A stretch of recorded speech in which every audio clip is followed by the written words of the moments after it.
the importance of this particular piece of photography equipment cannot be understated. In 1985, Minolta came up with a groundbreaking discovery.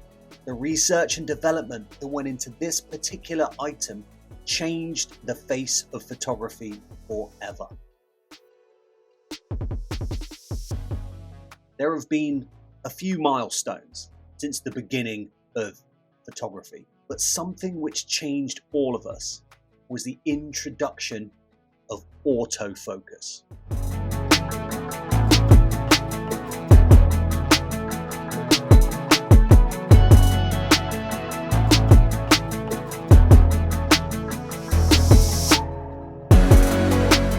Now, this particular camera body has been reviewed countless times.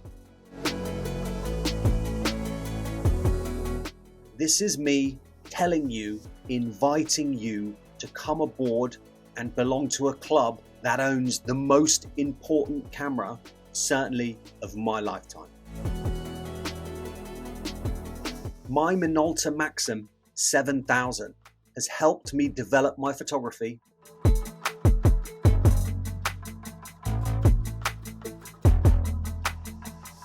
but also helped me become hooked on that 35mm game once again. My reintroduction to shooting film was sparked by this absolute beauty.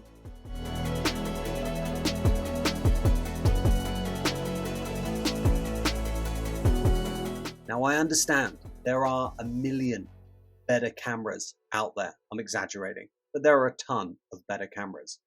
But if you would like an item which is going to spark nostalgia, but at the same time deliver, the Maxxum 7000 is something which should be on your photography shelf.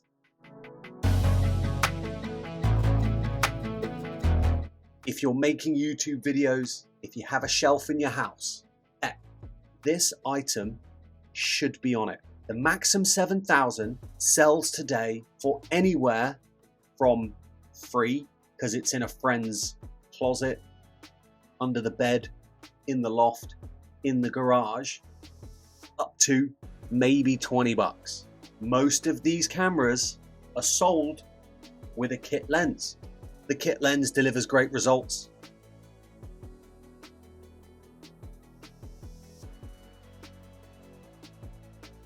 The Maxxum 7000 then.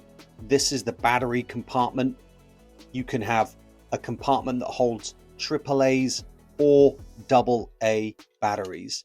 Now, that does go through those batteries, so do get rechargeable batteries. The Maxxum logo here, beautiful, excellent condition. Now, this is my main shooter. As we can see, this is a 50mm 1.7 on at the moment. Very fast lens, great for that 85 vibe, but you can see no dials here. This is all push button press, and the way we operate things is we hold whatever we want to hold and then press these arrows to adjust. So if I press mode and then press the arrow up once the camera's on, so if I press mode, press the arrow up, you can see it went from A to S to program, AMS program, A aperture priority, and now I can adjust my aperture with these arrows here. You can see I went to 2, 1.7, and then the opposite way, just like so. Now if I press my mode button, let's get into shutter priority, then I can adjust the shutter with the arrows on the side. There's my shutter speed being adjusted.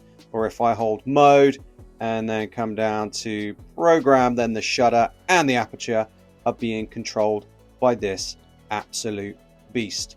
To remove the lens, simply depress the lens release, rotate to the left, line up your 2 red dots, nice and easy. The on off button, then lock all the way to the right, and my camera will beep if it's not happy with what I'm doing. I have a beautiful window so I can see what kind of film stock I'm using in there. Very simple. Tripod mount on the bottom. Now if you look at this one, my little backup, that still actually works. Open the back by depressing this button and sliding down. And then we have a speed loader. Film goes this way, roll the leader across to the red marker there. Close, turn the camera on, press the button, and that's going to load that film. Look at that absolute 1980s shiny beast. Come on, wonderful. So why am I bothering to show you a video, to edit, to upload, to render a video and show you images of a camera that sells for $10 to $20? It's so simple.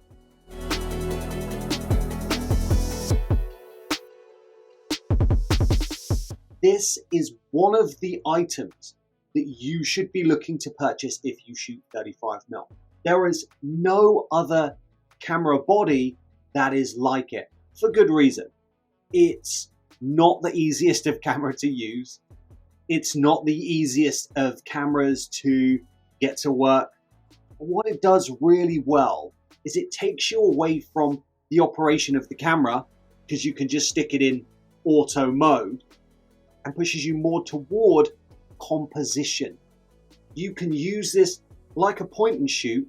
However, you have amazing A-mount lenses that work on the older Sony DSLRs with CCD sensors. And then you have these wonderful aftermarket lenses available as well. This camera will give you beautiful bokeh.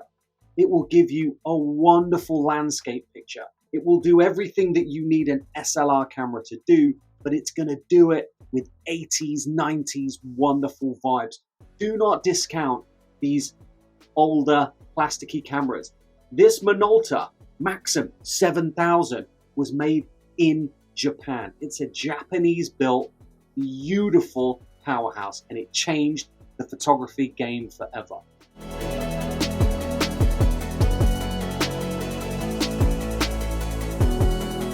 Now, this particular Maxxum, a friend gave to me, wonderful colleague, came to work, presented me this from his backpack. It had a little dust on it, had clearly not been touched in a while.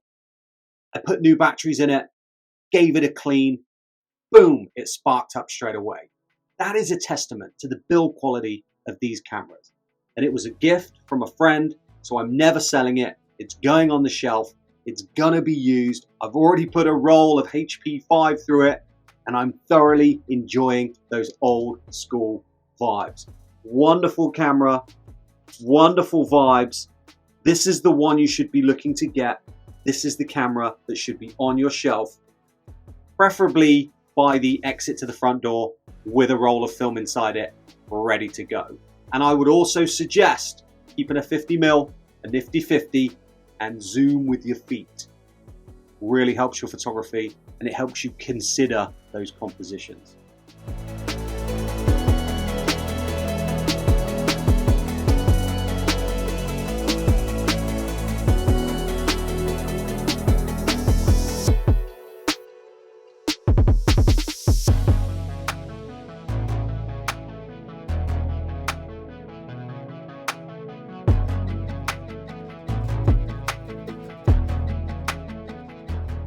Thank you so much for coming back and spending some more time with me. This is one of the ones that you should be looking to purchase. When this video ends, pop across to wherever it is you purchase cameras, drop that 20 bucks and get this Minolta Maxxum 7000. Get those beautiful compositions and let me know how you did. I don't think you're going to be disappointed.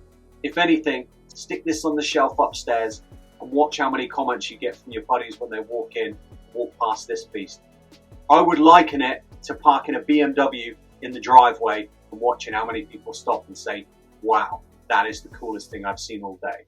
The Minolta Maxxum 7000, the coolest thing I have seen all day. Thanks guys, see you on the next one.